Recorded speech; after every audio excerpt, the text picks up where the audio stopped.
Everything was going great. Everything was smooth. Except for the fact na nag-skandalo si Mami Chris Nino.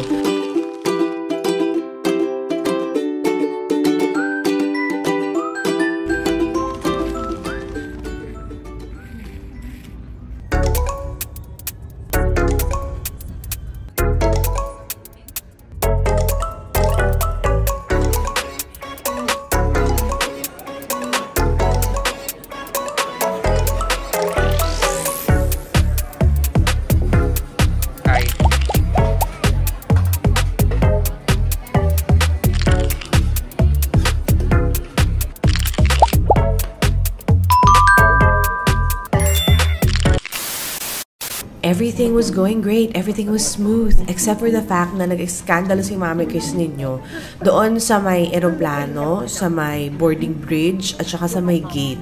Medyo ng konti sa gate.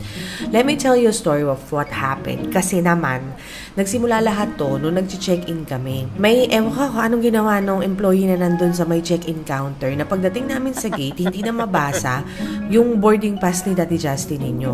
Ang nababasa lang, yung akin at saka yung kay Liam, sabay-sabay kami nag-check-in. O di ayun na nga, napakatagal ng inintay namin. Medyo ang pasensya ng Mami Chris ninyo. Tinatry ko naman na habaan, pero if you treat me like I'm stupid, medyo, magkakasalubungan ng mga galit nating dalawa, no? What happened was, malapit na lang, parang mga 5 to 10 minutes na lang, lilipad na yung eroplano, hindi pa kami nakakapasok. So, tinatanong ko ngayon, yung staff na nandun sa gate, kung alam ba nung nasa eroplano na may 3 pang passenger dito? Kasi syempre, hindi ko naman pwedeng iwanan si Daddy Justin doon. Ang gusto nila, pumasok na kami ni Liam. Pwede ba yun? Papasok kami mag-ina, maiwan yung asawa ko. O di ang ginawa ko, ganito na lang, pupunta ako doon sa eroplano. So, nagpunta ako sa eroplano, tinanong ko yung mga flight attendant, alam nyo po ba na may 3 pa na naiwanan? Sabi nila, ay hindi po. Tinanong ko na, sabi ko, nagko-coordinate mo sa inyo yung staff na nandun sa gate para malaman nyo lang ha, na meron pang 3 na hindi pa nakakapasok. Sabi nila, wala po nakikipag-usap sa amin and kami po, we will leave according to our schedule. Ay, doon na napika ng bongga si Mami Chris niyo kasi sobrang tagal namin nag-antay. Siguro nandun kami sa gate ng mga 40 to almost 50 minutes, feeling ko. I cannot remember exactly. O basta gano'n, nag-intay na kami ng matagal doon. Nung lalabas na si Mami Chris niyo, para ako na mismo, diba, para hindi na kayo pagod, may mga radyo kayo, hindi nyo i-radyo. Ako na lang talaga ang lalabas para sabihin doon sa ground staff na nandun sa gate, yung mga impormasyon na nalaman ko from the flight attendant. Hindi ako pinayagan ng flight attendant lumabas kasi gets ko naman na it's the rule na kapag nasa loob ka na ng eroplano, hindi ka na pwede lumabas. Nasa akin yung passport ni Liam. Si Liam nandun pa sa taas. O di pinigilan ako ng flight attendant. Sumama na rin yung isang ground staff na nandoon sa may gate. Sumama na rin yung guard. They're trying to calm me down. Nasabi, ay, ma'am, hindi ko na naintindihan. Basta pinapakalma nila ako. Ang nag-highlight sa memory ko, nung sinabi, nung staff na nandun sa gate, worst thing na pwedeng mangyari was, imumove yung flight ni Justin. At hindi na ako lalabas sa aeroplano, nandun na ako lilipad. Paano mangyayari yan na nasa akin yung passport na anak ko? Gigigil ako pag naaalala ko. Tapos sabi ko, hindi, bitawan niyo ako. Hindi, bitawan niyo ako. Alam mo, at that time, nag-iisip na ako na pwede ko ikaso sa kanila para matakot sila Huwag niyo ako harangan. Ay, naaalala ko. Oh my gosh, minsan nakakaloka kung hindi ka pa magagalit, hindi sila gagawa ng matinong paraan. Bakit ganon, ano? Ba't ganon dito sa Pilipinas? Kung hindi ka pa mag-iskandalo, hindi ka magagalit, hindi sila gagawa ng maayos na paraan. Sabi ko, I need to go to my son. Sabi ko, ganyan. English yung si Mami Chris nyo. At ang mga mata ko nanlilisik na. Hindi naman ako katangkaran. Mga 5'4" ako. But I was ready to tackle the guard, the lady guard. Sorry naman kay lady guard. Wala siyang kasalanan. She was just doing her job. Pero she was on the way. Medyo matatangkad ako sa kanila. Sabi ko, kapag ako pinigilan nyo, talaga itatackle ko kayo. Hindi, ayun na nga. Nakalagpas ako sa kanila. Hindi na nila ako napigilan kasi nag-iskandalo na ako. Ang lakas ng bunganga ko di ba? I was causing a scene. Aba.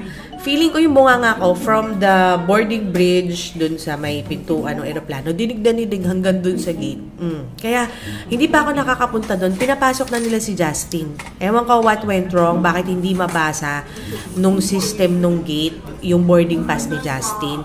Pero, yung asawa ko natatawa-tawa sa akin. Kulang niya ka. Kung hindi pa ako nag-cause ng scene doon, malamang bukas ka pa makakarating sa Korea. Tapos tawa-tawa ka sa akin.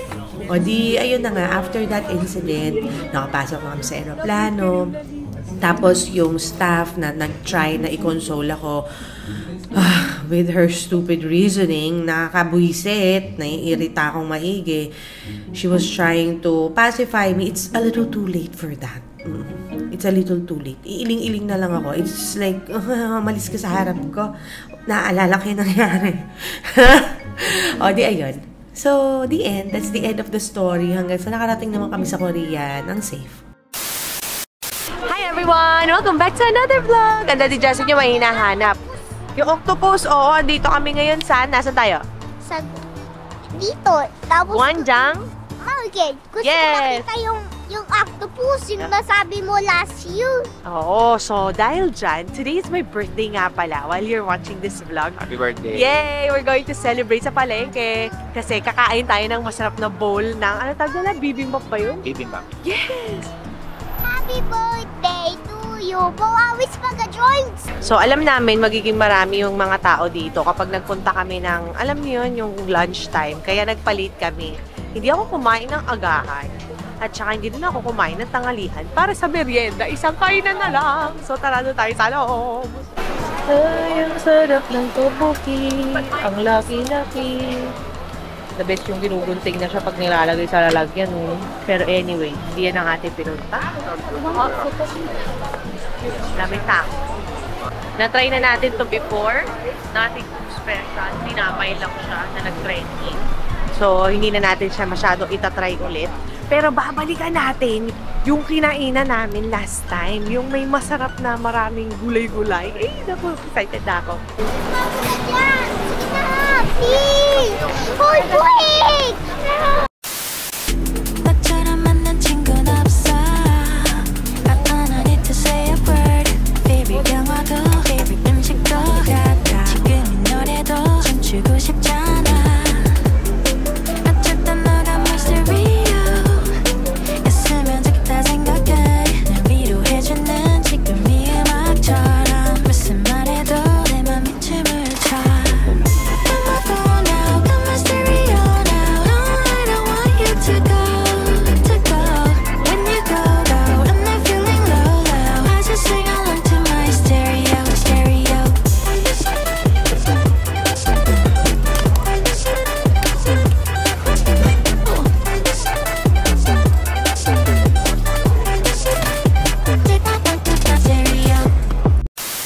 Andito na tayo. At eto na, ladies and gentlemen.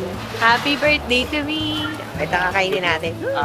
At saka, meron silang pasapaw. Is the flavor Sarap. and pork. Do you want to Combo. Half and half. Oh yeah, half and half.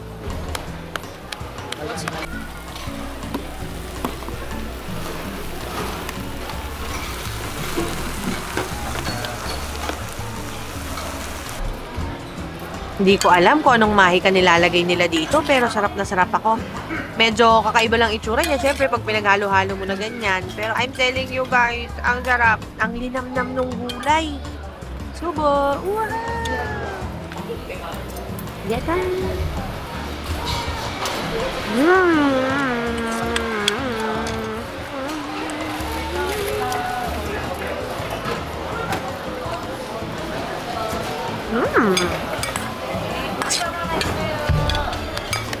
Tapos may palibreng sabaw, syempre. Tikman natin. Ang sarap. Parang fermented yung gulay niya. Tapos may nakikita akong siguro soybeans to. Hindi ako sigurado kung ano to. Meron tayong mandu. Syempre, titikman ko na. Napakainit na to. Ako'y kinakabahan. Sana masarap.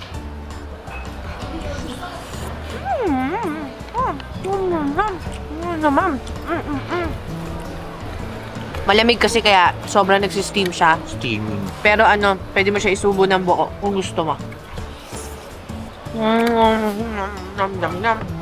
So, kay Liam, kanin, seaweed na may sesame oil at sesame seeds. Tignan natin kung, it's a struggle to vlog and feed the child. Liam,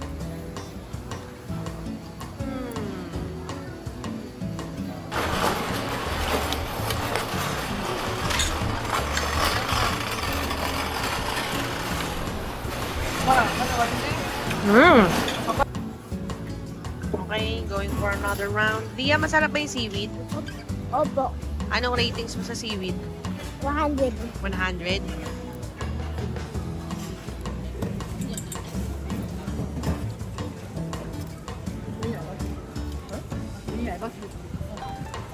So, sana wala akong tinga habang nagchichika-chikahan tayo. Anyway, sobrang I highly recommend you go to this place. Lalagay ko na lang, ayun. 11. A11. Yun siya. Punta kayo dito. Malapit sa entrance or exit sa kanila. Hi! Hey, kasarap. Ang sarap. 10 out of 10. Di ba, lab? Sobra, sarap. Sobrang sarap. Sobra. Sobrang fulfilled. I can eat that all day, every day. Feeling ko pag yun ang kinain ko araw-araw, kahit may kanin, papayat ako. Sobrang sarap. Parang high in fiber at saka mga kung ano-ano pang nutritious stuff. Kasi natitikman ko na may mga fermented items dun sa loob ng bowl May eh. tingang daga. Oh, may tinga ng daga. Yun nga. At ang Dia, makinain niya kanina, yung ano nga, di ba, yung may seaweed, may sesame oil, sesame seeds, tsaka kanin. Kasi medyo acquired taste ng konti yung lasa nung nung sabaw, kaya hindi ko nalagyan. O alam ko na may magko-comment na naman dyan, Mama Chris, bakit lagi naka-cellphone si Liam? Well, we just want to eat in peace, okay? Pwede naman wala siyang cellphone, pero I just want to enjoy this lunch. Hindi pa ako kumain simula kanina, kaya medyo maikli pang pasensya ko. Lahat ng paraan para medyo kumalma ang mga bagay-bagay ay gagawin ko. Bakit ako mag-explain sa inyo?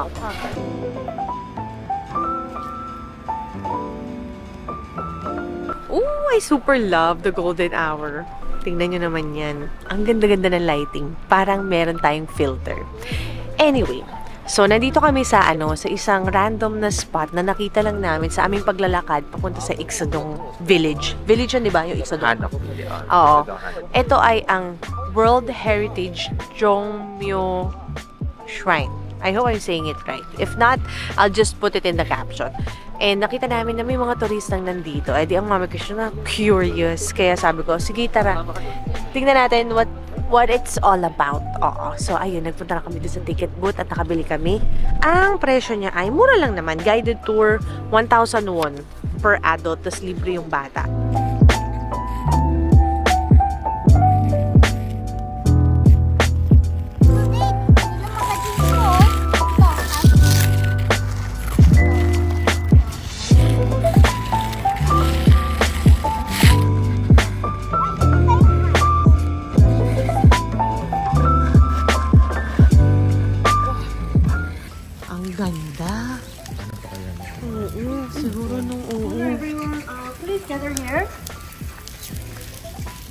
Kung mapapansin nyo, 1 oras lang ang lumipas. Pero sobrang makulimlim na, no, Daddy? No? Halos magagabi. Oo, halos para magagabi na. At gising pa rin talaga siya. Ang lakas pa rin. Ano? Ay, hindi pwede, hindi tayo kasha. So, yung ibang mga turista na kasama namin na English speaking, pwede daw silang pumasok sa loob, maghuhubad lang ng sapatos. Kaso kasi may stroller tayo. So, ayan. At saka may batang umuungo. Kailangan daw dito very mahina lang salita. Kasi, syempre, pagpapakita ng respeto dun sa mga shrines na nandito. Sa totoo lang, ang Mami Chris nyo, napakaikli ng attention span ko. Kaya, hindi ako makapaniwalang interesado ko dito sa sinasabi ni ate.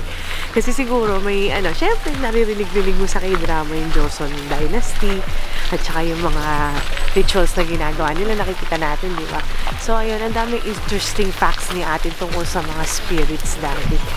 Spirit, belief ng mga... Confucianism pala yung pinaniniwalaan nila dito. Tapos, ang galing pag, pag mag-aalay sila lang, may mga pagkain na hilaw. Kasi yun daw yung nakasanayan noon. So, tinutuloy lang nila bilang pagpapakita ng respeto. Hingal. The king used to wash his body and mind before ancestral rites. During the Joseon Dynasty, we held ancestral rites 5 times in a year. So, nandito ako sa loob ng part ng shrine. Sila Mami Chris nandun, nasa kabilang part ng bakod. Kasi merong stairs or may hagdan papasok dito. Naka-stroller kami. So, ngayon, kinikwento niya na may 3 building dito para sa Crown Prince, sa King, tsaka yung isang bathroom. Kasi sa ancestral rites nila, kailangan mag-wash So, ayun. Yun yung narinig ko at least. Marami siyang sinabi pero yun lang na-gets ko. Pero yun, either way, ang ganda nung experience. Saka kasi hindi rin sobrang init. Kaya manamnam mo. Siguro kung tulig yung araw nito, unang-una natin maririnig na reklamo ay kayong Mami Chris. Pero since cool yung weather, kanina nga yung lamig, yung temperature malamig na malamig, sabay biglang iinit na onte, tapos malamig na naman. Ito ngayon hindi siya sinlamig kumpara nung papasok kami. So hopefully hindi siya sobrang lumamig, para kasi ang pinaka takot namin is yung magkasakit kami or lalo si Liam, kasi mahirap pag dito kaabutan ng ubo, sipon. So ayun.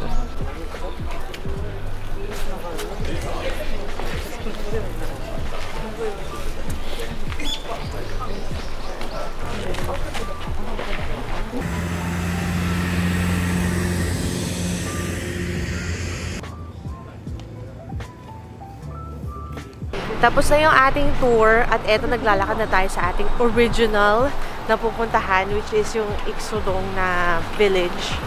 Napakalamig po, ladies and gentlemen. Last time we were here ay dati no, maliwanag, may araw pa. Tanghali. Oo, ngayon ibang perspective naman kasi madilim padilim na. Try natin pumunta doon ng gabi para makita natin ang itsura ng mga ilaw-ilaw doon dati. So, nandito na tayo sa loob. First order of business, mag-dinner tayo kasi gusto ko ng authentic Korean samgyeopsal. So, ayun. Naghahanap tayo ng pwede natin kainan. May nakita ako doon, nagtitinda ng isaw.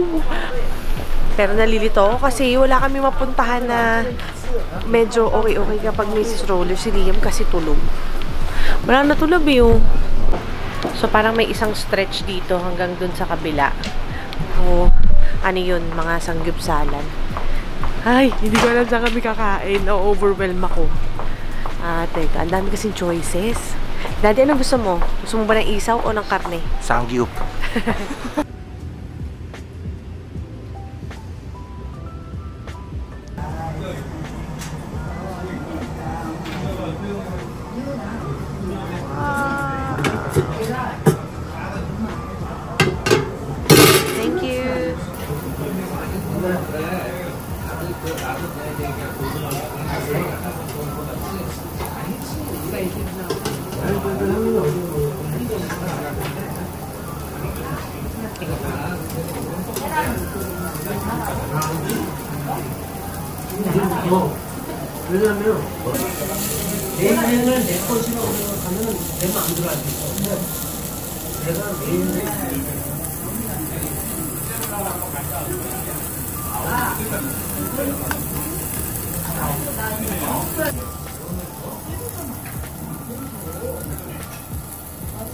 Tapos na tayo kumain na samgyeopsal.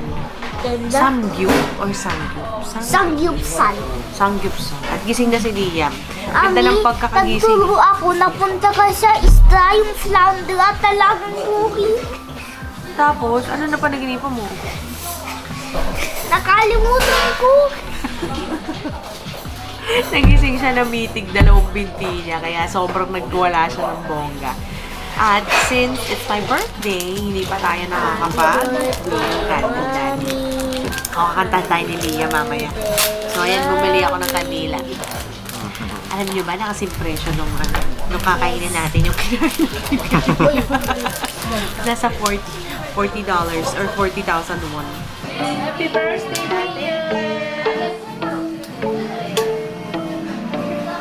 Happy birthday